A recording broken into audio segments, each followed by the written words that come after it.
Hello, fellow gamers, and welcome to the Video Gamers Podcast. There's been a hijacking, and one of us was forced to play a game by our awesome supporters. It's a well-known game, but somehow one of us has never played it until now, and we're dying to find out what he thought. We'll get to the game and the host who had to play it in just a second, but first, some introductions are in order. I am your host, Josh, and joining me, he'll probably refer to one of the characters as Cujo at least twice in this episode, but that's why we love him. It's Ryan. I tell you what, that Cujo guy, he's just, he's a whole mess of worms, you know? Man, you sound like a really interesting video game character, Ryan. I'm a detective, so just keep going. And you do know Cujo, right? Yeah. The four-legged guy, really aggressive. Yeah, that little he guy. likes to eat people. Angry. Yeah. I don't know what this shtick is, but I'm here for it. And joining us, don't worry if you see him digging around in rotting corpses. He's just trying to help solve a murder mystery. It's John. Trying being the operative word there. Did you ever think you were going to be digging around in rotting corpses in a game there, John? Well, in a game, no, because I've done it plenty in my real life. But Forensic Files. Yeah, but it was interesting. Yeah. Yeah, this is a forensic podcast, everybody. So we're going to be talking about how long it takes for rigor mortis to set in. Rigor mortis, I never knew her. Yeah. Oh, you don't want to know her. Yeah. Yeah. She's a real stiff, man. We're starting off already. Oh, man. That was so bad. Okay. But it worked. I love it. I was drunk Harry, by the way. I thought we were supposed to come in character. Oh. Yeah. Well, I guess we're giving this away. Guys, welcome in, everybody. We are going to be, if they haven't noticed from the intro stuff, we are going to be talking about Disco Elysium today. John got forced by the community to play this game. My first one, yeah. His first one ever. John got to experience either the joys or the woes of being forced to play a game that was not your choosing. So we're going to get to all of that here in just a little bit. We're going to talk about, John's experience with the game. Ryan and I have both played Disco Elysium, one of the few games that I've actually beaten in my day. So, we'll be able to actually talk on our experience with this game as well. But guys, before we get into that, we got some new supporters of this show that we need to thank, man. Listen, we say this all the time. This podcast would not exist without the support of the listeners. And just to kind of put things into perspective for you, just take a second. If this podcast failed to exist tomorrow, if we said, hey guys, Video Gamers Podcast, we're done, that's it, would you pay $5 a month to get it back? Because if you would, we need your support because your support is what makes this happen. So if you want to support this podcast, that we put a link in the episode description. It makes it very easy for you to sign up. It only takes a few minutes, but this is what keeps this show going. And if you support the show, you get a shout out like these two amazing people. We want to thank Nida and Reedy for both signing up for rare status. Thank you so much. Both members of our Discord community as well. Very active, awesome gamers. Love having both of you in our community. And thank you for making this podcast possible. Thank you. Thank you, guys. I'm loving this seems to be maybe a newer phenomenon, but it would seem like people would come into the Discord and then lurk for a bit and then eventually kind of break the seal. And it seems like probably due to the efforts of such a welcoming Discord community now that when people pop in for the first time, they're chatting it up real quick. And these two guys are great examples of this. Yeah. Thank you so much for the support. Super awesome to have you. It really, we say it all the time. And hey, listen, we know we talk a big game for our community. You're more than welcome to join and lurk for a little bit. Check it out. But it is awesome. If you're a gamer and you're looking for other gamers to play with or just chat games with or hang out with us, and be stupid, that's the place for it. And again, there's a link in the episode description. And if you want to lurk, that's cool too. We love our lurkers. Yeah, we love our lurkers. Yeah, I honestly, like when I found you guys, I lurked for a while, and it was mostly because I am old and I don't know how to use Discord to this day. I can't get it to do right. Look, a quick aside, like for my job, I handle customer support, and you would be amazed at the number of people that don't understand how the internet works.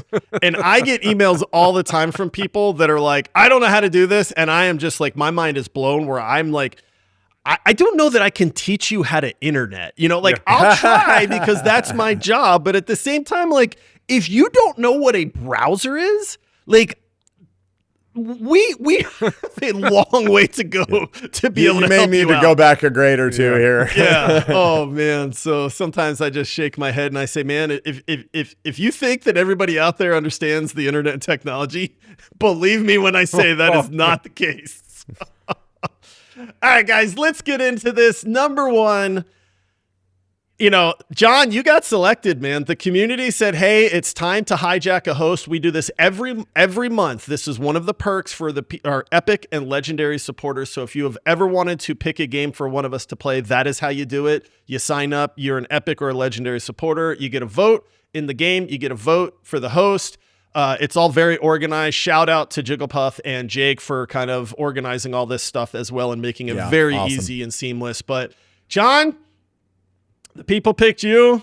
I kind of figured this was going to happen because, we all have very different gaming takes. And I think people are trying to kind of figure out your tastes when it comes to games, and I think this came about from your love, your absolute passion for another very story-based, narrative-driven game in Expedition 33. Mm-hmm. Now, these games, that's about all they share because Expedition 33 has combat and the timing and all that stuff, but they have very unique characters. It is very narrative driven. It is story based. And that's kind of the angle that, both of these games are trying to take to get you hooked. So I think people we know John likes RPGs. You've been playing Metaphor. I do. You're a fan of Persona. Some of these. Expedition 33 is my favorite game of all time, probably. Final Fantasy, favorite franchise of all time. Yep. So I think the thought on this was John likes RPGs. Here's one that's a little out there. It's not your classic RPG that's similar to everything else. Famously, I have played it. I loved it. I went into it thinking I was going to hate it.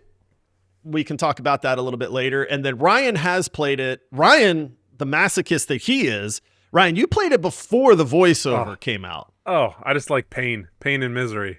Right? That's but you did go back and play it after the Final Cut update where it's the voiceover and all that, correct? I did. Yes. Yeah. I went through which we'll get into in depth, but like they did a brilliant job on the voiceover work after, redoing that. So beautiful props voice to acting. them. Yep. So, all right, John, so you get picked. You've heard of Disco Elysium. You've heard us talk about this. Before you've ever touched the game, were you excited? Were you nervous? I mean, this is a pretty beloved game. So there's that kind of like man, this game's super highly rated. What if I don't like it? Like, were you curious or what were your thoughts on that? The thing is, and this is one of the wonderful things that this show has provided for me, but this is a game that I'd never heard of, honestly, before I started listening to you guys. Okay. No, before never you heard of it. listening. Okay. And I heard Disco Elysium over and over and over again. You guys were ranting and raving about it. And I was, much like you guys are figuring out my game calibration, I was doing the same thing with you, Ryan, and Paul, where I was like, I wonder whose gaming interests I'm closest to. And I felt like, I'm kind of somewhere like in the middle. I don't perfectly align with everybody, but there's certain things that I certainly resonate with you, Josh, on, like the turn-based RPG love, and certain things like Ryan, where it's, you want to be very narrative driven and kind of a distaste for difficulty's sake. And so this was one of those games where you guys all three kind of unilaterally liked it. And I just never got around to playing it for one reason or another. And so it was very humbling, and I'm honored, honestly, that the community chose me to do this hijack, because this may have ended up being one of those games that just sort of forever stayed in my backlog if I hadn't been forced to play it. Yeah. So my expectations pre-listening to you guys were basically zero because I'd never heard of it. And then having listened to you guys, I had a very strong curiosity and interest in playing it. Yeah. So does an RPG with no combat, like, because that put me off big time. I was like, this is going to be boring. Like, does that kind of create the same sense of like, how does this even work? Like, was that a turnoff? Like initially going into it, was it like a curiosity? Because it's like, how do they pull this off if there's no combat in an RPG?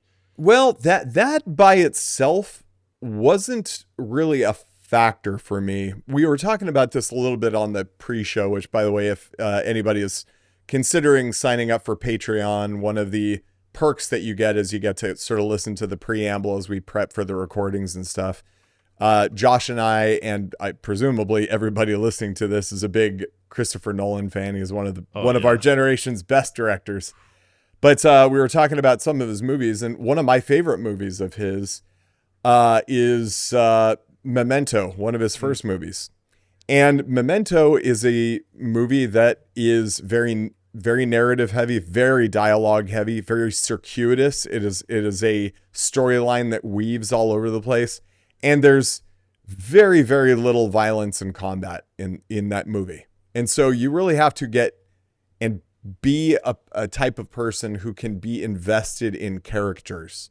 And so the fact that there wasn't combat by itself wasn't really a factor for me. I had watched a lot of video on it and certainly listened to you guys talk about it. And I mean, everybody in the community rants and raves about it. And so my expectation was that this would be a refreshing change from the games that I had been playing recently, and that the overall presentation of the game was going to keep me interested through the development of these characters.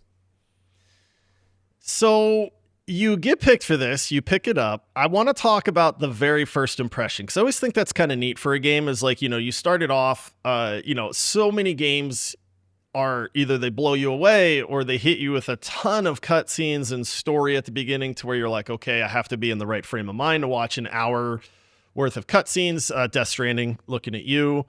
For some of these games, Disco Elysium, I think, has a neat art style to it. It's kind of got that hand-drawn, watercolor-ish kind of art style to it. It's its own setting with you're in Revachol. The game kind of starts you off with, Harry Dubois waking up half drunk in his hotel room, and it just kind of throws you in to this game. There's not a whole lot of preamble to it. There's not a whole lot of, exposition or anything like that to start off. So take us through like that first hour, maybe 2 hours, to where it's like, was it impressive? Was it complicated? Was it like, I'm trying to understand these game mechanics, but what was it like for you in that first couple hours of just like diving into this for the first time?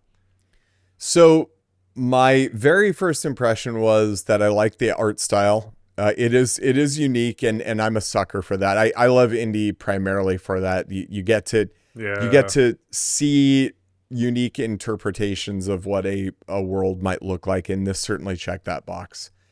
I will say I had a initial pretty pronounced challenge with the controls in the game. Did you guys play keyboard and mouse or controller? I played mouse and keyboard. I play controller. So this feels like one of those games that was maybe designed more for mouse and keyboard, in very much the same way that maybe Baldur's Gate felt like that way for Isn't me. this a point and click, like to move around? Isn't it like kind of the old, like you click the area that you want to walk to? It's been 2 years now since I played this game, or maybe even longer. But It's a weird hybrid, very much the same that Baldur's Gate 3 is, where you use your stick to move, but then you also have to point and click. Like Okay. You use your left stick to move, and then you use your right stick to like focus on a general area and yeah, exactly. Yeah. Like aim around for points of Click interest. the fan and then, get your tie back, you know? Yeah, exactly. And so I did not like that. Yeah. I did not like that. I found it to be clunky kind of right away. And you know, my first couple hours of playing this, I wake, you know, you guys have heard this a million times, but I don't sleep very much. And so I woke up at like 3 a.m. and I tossed and turned for a little bit, and I was like, well, I guess I'm up for the day. Time to hit some Disco Elysium. And I started getting tired again, like right as soon as I was playing it. And so I was like, maybe I need to come back and revisit this with some coffee in me. But so anyways, initially my impression was that I liked the art style. I liked the voice acting was great. Yeah. I could tell that there were a lot of really interesting ways to build your character out. You know, there's a lot of kind of interesting character archetypes and then ways to sort of buff and build those archetypes. I created my own, you know, right away, which I usually end up doing if that's the option. What archetype did you kind of did you gravitate towards? We kind of did a pre-show with this that was for patron content only, where we kind of revealed the game and got your initial thoughts on this. And we talked about that during that, where it's like, hey, you can kind of choose the type of detective you want to be. If you want to be like this harsh, like physical guy that's like threatening people, or if you want to be some weird, like, you know, supernatural, like I get a vibe kind of thing. So which way did you go with your guy?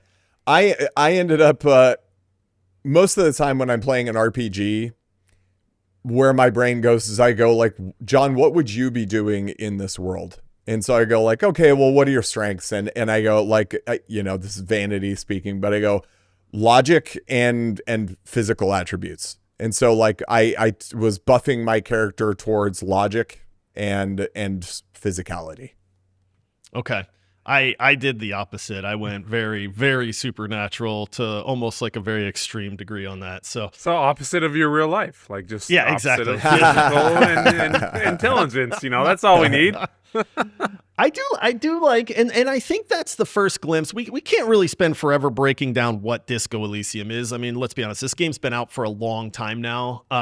We did do an official deep dive on this game, so anybody that wants to know more about what this game actually entails, we did do a deep dive on this way back in the day with Paul. So if you want kind of Good that episode. experience where we break down everything in this game, you know, you can certainly search for that and find that.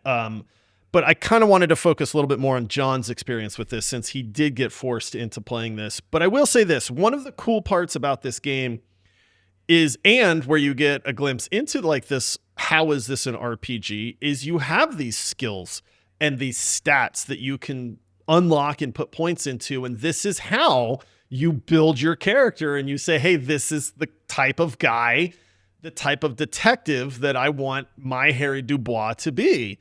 And you can pump a whole bunch into one stat. You can try to spread them out, but you're going to come against skill checks for certain things. And if you don't have that stat, you're not going to do very good. You know, like at one point in the game, you might need to just punch a guy in the face to solve this problem. And if you can do that, great. Well, that makes it really easy. And if you can't do that because you're super weak, like my guy was, like you're probably not punching this guy out, and then you got to get creative and find another way around.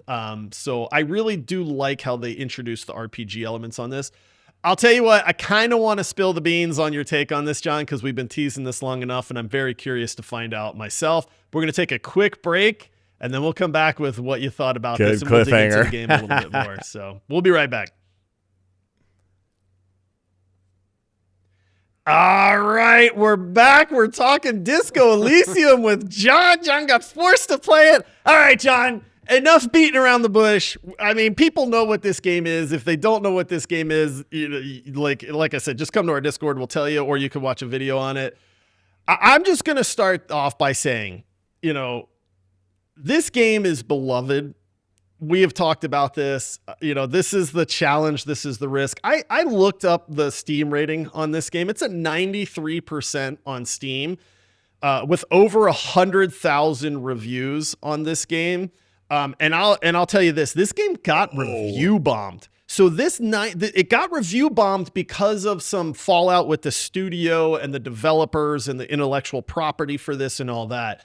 So the fact that a game could get review bombed and still be at a 93%, it's an 89 on Metacritic too. Yeah, that's 89. Yeah, on Unbelievable. Metacritic right now. I mean, super high. So John, this Disco Elysium's one of those games that's super polarizing. I think if you love it, you love it. And I think if you don't get it, you really just don't get it. So which one are you, John? This is one of the least enjoyable gaming experiences I've ever had in my life. No! Wait. Least enjoyable? It's all because of Cujo. Cujo was one. Let me tell you why. Okay. So first of all, I want to state that I respect it a lot. This game, what I kept coming back to in my head was how similar a lot of this game reminded me of Baldur's Gate, which Baldur's Gate 3, beloved title. You know, I don't know what their Steam rating is, but beloved, a billion. You know, exactly. It is one of the most beloved titles ever, but there are things that bothered me about it. I think that the over-reliance on dialogue-heavy exposition without presentation was bothersome for me. I think that because of the way I chose to play it, which is controller, it felt like that game wasn't well suited for it. Yeah. And there were environmental things, clunky things that I found to be sort of unnecessary. Like, for instance, it seemed like in this game, like whenever I had to go like up and down stairs, the stairs were like behind some sort of like terrain that was like, yeah. So I end up like bumping into walls like over and over again. I'm just like, man, this is tough for me. And I found the same with Baldur's Gate. So what I kept coming back to was like, this game reminds me of Baldur's Gate 3 if you stripped every piece that I did like of Baldur's Gate out of it. Like removed all of the fun that I was able to have in Baldur's Gate out of it. Like it's Baldur's Gate without the fantasy element and the combat and the attractive women and the fantastical worlds and the really robust levels and stuff. It's but at the same time, when I was playing it, I was like, this, if I'm looking at this as a game, this game is like a novel, right? Like, and novels are awesome. People love reading novels, like next to the Bible, the Harry Potter series is the most sold book in the world, in history. It may have actually outsold the Bible at this point, but those are beloved and those are novels and people love to read them. I have a really hard time reading novels, and that may be a fault to my imagination or something along those lines. But when I'm reading, I can read dry text or business books or it's comic books, and there's like no in between. And although I respected, I could very much tell pretty early on. I was like, the craftsmanship that went into the storytelling for this is masterful. Yeah. And the fact that they recognized that there was a weakness in the game that relied too much on people reading text, because man, with all the different like narrator point of views and stuff and like all your internal monologue going this way and that, I imagine without the voice dialogue, that must have been really hard to keep up with. But so kudos to the studio for fixing that and for releasing this cut. But at the same time, man, it is not for me at all. Like I couldn't imagine a game worse designed for me. And so the thing that I was like, Josh loves this game, man. Josh loves this game, but he hated the altars. And it for me, it felt like there was kind of a lot of the same stuff there for me, where it was like, that's I don't funny. know. Okay, so this is a neat thing, right? Because we all have games, and again, this is why we love these Hijack hosts, right? And this is why we love doing this podcast as well, because you are going to meet a million different gamers that have a million different tastes, right? And just because a game is universally beloved doesn't mean that that game is for everybody. You know, I say this all the time, but I hate Stardew Valley. You know, it's one of the most beloved, one of the most highly beloved rated games ever. In existence. And it's like, it's just not my kind of game. Famously, Ryan absolutely despises Expedition 33. He said it's the worst game he's ever seen. I'm just kidding. He didn't say that. Whoa. I know. Ryan's like, wait a minute. I'm just doing, you know. They're going to clip that and I'm going to be destroyed online. May need to reevaluate some friendships if that's true. But I mean, we can't help what we like and what we don't like. And we start to kind of get our tastes on things. But I think it's very easy. Like, you know, and I have to imagine, like, honestly, like, we're going to have listeners. We're going to have the people that pick this game for you going like, but John, you loved Expedition 33. That's got characters. That's got exposition. That has dialogue. So, like, but what's the difference? Polar different. Like, the Expedition 33, even if you stripped all of the combat out, okay? Remember the first scene where... I'm going to go ahead and say it. There's a little bit of bearing the lead. If you haven't played Expedition 33 yet, you know, tune out for the next couple of seconds here. And spoiler warning issued. Go get a baguette. At the beginning of within the first 5 to 10 minutes of playing the game, you have this gorgeously presented cinematography of Sophie evaporating into the flower petals. Yeah. And it's like, I don't even know this character and I'm crying. Like that game made me cry right away. This game just didn't have any of that for me. It's like, I don't know. The best way I can put it is it felt like a choose your own adventure novel. Yep. And I was trying to justify it in a way. I'm like, well, I like the Telltale games, you know, like those are very narrative driven, but at least you get the presentation of the consequences of your choices. And this, you have to imagine a lot of it because it's all dialogue. It's mostly and you'll have brief little in-game sequences where you get some small animation that helps to develop it, but it's just totally different. This again felt like Baldur's Gate to me, where I'm like, man, Baldur's Gate, you have a fantastical world and all these great, gorgeous looking characters and clearly a game engine that can handle a lot of heavy lifting here. Why am I watching so many characters make poop face with internal monologue going on? Like, why are there no animations? Like, show me these things. Show me. And I kept coming back to that with this game. I'm like, Disco Elysium, show me what's going on. You know, like, even if it's like a close up of the character, like fighting his own demons or like talking through all these like hundreds of different narrators that are fighting for control of the story and stuff. And it just didn't have it. It felt very much like a novel where I would have to like internally interpret what is going on. And I just don't have that in me, man. It's interesting you say that because I think there's a world where when you compare Expedition 33, you are participating. You are in that party. You are with those people. You are experiencing their struggle. You know, and like you said, I don't know that I can name another game where within the first hour I was so invested in those characters. And I will say for Disco Elysium, it is much more you are an observer. You are watching the events unfold. Like, yes, you get to direct, you know, the story a little bit to say, hey, you should go here and you should talk to this person or you should do this.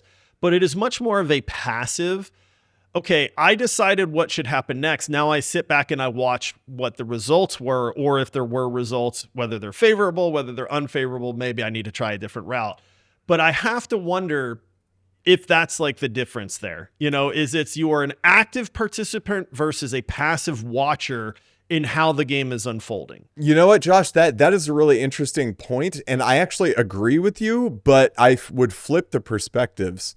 With Expedition 33, I actually felt more like I was watching a really deep movie. And same thing, honestly, like Final Fantasy. It's my favorite franchise of all time. those, I feel like I'm getting invested in the story of somebody else. Whereas Disco Elysium, because of the way it's presented, I felt very much more like it was like a true, honest to goodness role-playing game, like a Dungeons and Dragons, where you're like, this is your template, and you are this guy, and he happens to have a name already, but this is you. And now you have to evolve how this character navigates this world. I can see Yeah. that. Yeah. You know, the just variety of choice through dialogue that was available in this game was pretty robust, far more robust, I think, than Expedition 33 is.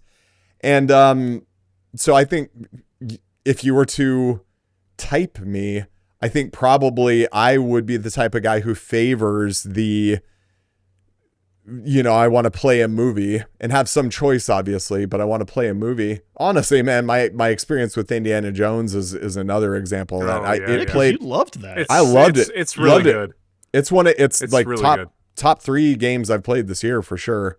But it's very much you're playing a movie. You are Indiana Jones. You know, you're not John Deanna Jones. You're Indiana Jones. Yeah. With this, it felt very much like I was trying to navigate, you know, insert myself into this world, and you know, it just didn't work for me. I like the D&D reference because and I think maybe this is because I've played D&D my whole life, but and we touched on this where it's like, I played Harry Dubois like I wanted to play him, like where he's this supernatural, he gets vibes and he gets feelings and his skin starts crawling and that tells him something, you know, and he doesn't know. And he sounds like a freaking maniac because he's talking to doors and Kim Kitsuragi's like looking at him going like, dude, are you okay? Like, are you back on the sauce? Like, what's going on here? And I'm like, no, the door knows it's going to open. And then it does open. And I'm like, I told you so, you know, but so I think that's kind of a good point that you made there in sometimes it can feel like you are thrust into this story that I don't necessarily want to be a part of. And I'm just trying to figure things out. But at the same time, I'm trying to figure out how I'm supposed to play this guy. You know, why am I doing this? Why, you know, that kind of thing. I will say the one thing in Disco Elysium that I do like is I do like that they did throw in RPG elements. I also love the fact that no matter what you do, the game keeps going. So even if you have this catastrophic failure of a result, it's like, well, you just got to live with it, man. Yep. Like the game's going to keep moving on, and too bad. And Baldur's Gate 3 does that to a degree too. I mean, yes, you can die, but for the most part, the game makes you kind of just live with your choices, and just keeps rolling. I'll tell you. Yeah, so you mentioned that, and like I made this commitment to not scum save before before I played. Saving. But dude, I'll be honest, man.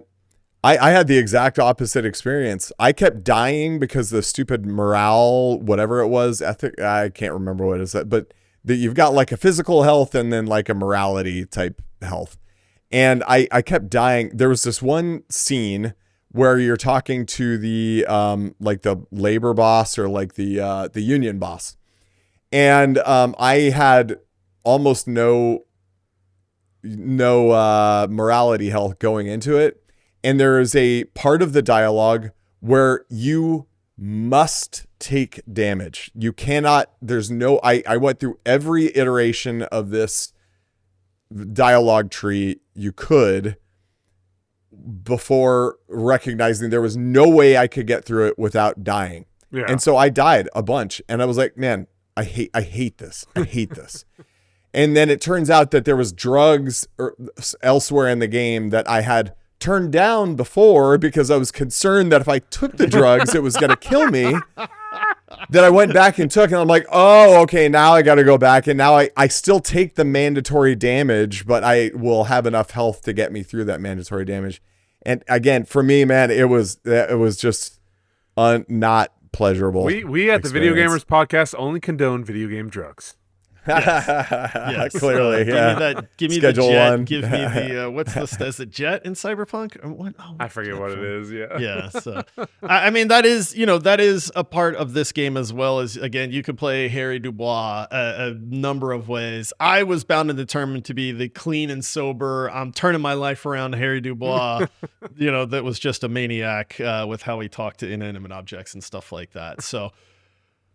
John, if you had to rate this game Oh boy, I'm not sure I don't know where this one's going. So if you had to rate it on a scale of 1 to 10, I mean, so here's the thing, right? We say this all the time. The ability to recognize a good game, and say, okay, I get why this is beloved. I get the artwork. I get the voice acting like that, but then there's but man, I mean, you said this is one of the worst gaming experiences you've had in a long time. So it's like, how do you rate it? What is your rating on a scale of 1 to 10 for Good this? thing you didn't play the original without the voice acting. I can't I'll tell even you that imagine. much. Dude, I actually record. I'll share this with you at some point, but like I recorded towards the end of how much I was playing this game, how I was playing it. And I was just like, click, click, click, fast forward, get through all the dialogue, choose random dialogue. And it was at that point where I was like, I have zero investment in this game whatsoever. At that I'm point, like, you're done. what am I even playing this for? That actually, like, shout out to Detmarp Patrick in our Discord, because I was having feelings about this. I always feel like I'm like letting a game down if I start it and I don't finish it or whatever. And he made this comment in our Discord where he was like, dude, you don't know that game anything. Like you don't. And I was like, well, aside from the fact that this is a Hijack a host, but it helped me come to realization on it. I extracted zero joy from playing this game. And when I was playing it, I couldn't wait to be done with it. I was like, I don't know that I've had a game experience, even like the Altars, which I really struggled with. I didn't have the same level of urgency to stop playing as I did this game. If I couldn't even give this game an objective rating, honestly. I couldn't say I can respect the storytelling. It's just not for me, man. My own personal rating on this game would be like a 2.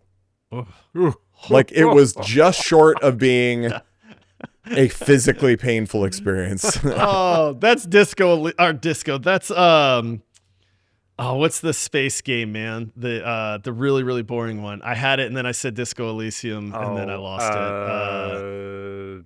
Gosh, I know what you're talking gosh. about. I can't think of John a blank. Yeah. Anyway, that's that one. Elite Dangerous. Elite Yeah, Dangerous. there it is. Sorry, Elite I was Dangerous, like, yeah. these are 2 words, and it's Elysium like an Elite 11 throw for me Michael though. Yeah, Yeah, Elite dude, like Dangerous for me. even if you like think about like the worst, like what are the consensus worst gaming experiences of all time, like that old Atari ET game that very much maligned. They buried a mountain of these in the desert because it did so bad. Yeah. Like at least I had the nostalgia of the ET character at that point. I got nothing out of this, man. Yeah, I mean, it just goes to show you, man. I mean, it sucks because it's like, I think everybody hopes that we enjoy these games that we have to play, but this is also a good indicator of gamers, man. It's even as recently as this weekend, like Battlefield 6, played the heck out of Battlefield 6. Absolutely loved it. But there are, I've talked to a few people where they're like, I just don't get it, man. Like nothing about this seems like it's worthwhile. I've played a million shooters and there's nothing about Battlefield 6 that stands out to me. And I'm sitting here going like, we're back, baby. I know. I'm like, it's back. We got Battlefield again. And and they're like, eh. And it's like, okay, but that's okay, man. Like, not every game is for every person. I think that we can hope that people like a game. I think that we should, as gamers, absolutely not trash people because a game didn't resonate with them. Like I said, we all have games that are very popular that just didn't land for us. And, one other question, because we got to wrap this up. I do think that Disco Elysium is the type of game that you have to be in the mindset for. Famously for you, John, you started playing Metaphor Refantasio and you said, I don't get it. And you stopped playing it, but then you went back to it a few months later. Au contraire, sir. My problem with Metaphor Refantasio was that Expedition 33 was right around the corner. Okay, that's fair. And as I was playing Metaphor, I was like, I just have to I was trying to digest it faster than is fair. Realistic. And I was just like, I can't wait for Expedition 33. I can't wait. Like, get out of the way, basically. I can sympathize with that. Yeah, My brain's exactly. very focused. Yeah, it is. I mean, it's a deep RPG that requires a lot of time, and it's not a game you can fly through. So no chance that Disco Elysium might be better in the right frame of mind if you're in the mood for a more story-driven, exposition-heavy type game. I will say this, right? So I'm a big fan of Game Pass cloud gaming right now. I've talked about it lots and lots and lots of times. If this was available on cloud on Game Pass and I could play it on my treadmill where I'm like where I'm habit stacking, basically, it would probably work. It does not work for me as a sit down and just enjoy this game experience at all. It was too dialogue / imagination dependent for me. But, like you said, dude, one of the beautiful things about gaming is that there is something out there for everybody, but not everything is going to be for everybody. I've said it a million times on this show. Forrest Gump, if you were to look up that movie, which is like one of my all-time favorite movies, it has like a 80-something% rating on Rotten Tomatoes. Like, I think it's 83. So you're telling me like 17 out of every 100 people didn't like Forrest Gump? I can't even comprehend that. Yeah. It's such a good movie. But that doesn't make them wrong. Right. Like, people are entitled to their opinions. Some people are going to like it. Some people aren't. There's no opinion on gaming franchises or movie franchises that I would consider to be like categorically wrong, except for people who like the Star Wars prequels. Those are wrong. But everybody else. We all agree on this. I love episode 1. No, you did yes, not. Yes, I do, Ryan. dude. I love episode 1. Look, and episode 3. Episode 3, I really came around on episode 3. I initially wiped them all off the table and I was like, these are hot garbage. But 3, after watching it like 4 or 5 times, I was like, okay, like actually, really good. This is pretty good, man. Episode 1 and 2, Ryan, no. Are you kidding me? No. 2? Listen, Natalie we don't trash people for opinions around here, but your opinion sucks, Ryan. 3 is awesome on its own. 2, Natalie Portman. 1, pod racing. That's all Natalie you need. Boom. All right. Oh, the pod racer game was so good. The game was really cool. I could care less. That was N64, right? I feel like that was N64. Oh, yeah. Oh, I played the heck out of that game. Oh, heck yeah. All right. Well, listen, that's going to do it for this episode, everybody. Thank you to all of our supporters out there for forcing John to play this game. At least he knows what Disco Elysium is now. I almost made the joke during the intro that now this opens up some more draft choices for picking Harry Dubois and Kim Kitsuragi as these like iconic video game characters. But it is a good example of not everything is for everybody. It doesn't mean there's anything wrong with the game. It doesn't mean there's anything wrong with the person. We just like what we like, man. I want to throw this out there. I can't let this go. But for anybody on the Discord or listening who has not played this game and you want to have a good calibration point of whether you will probably like it or not, I think if you liked Baldur's Gate 3, you will probably like this game. That's good. That's a fair point. Fair. Yeah, that's a good point. Yeah, I think that's fair. All right, if you haven't done so already, please make sure you follow the show, hit that plus button, hit that follow button, leave us a review, rate us 5 stars. It absolutely helps us out. It helps other gamers realize that, hey, we don't suck. We're a pretty good gaming podcast, and that way people give us a listen as well. So you can do your part to bring awesome gamingness to the world. That's going to do it for this one. Until next time, happy gaming. See ya. Toodles.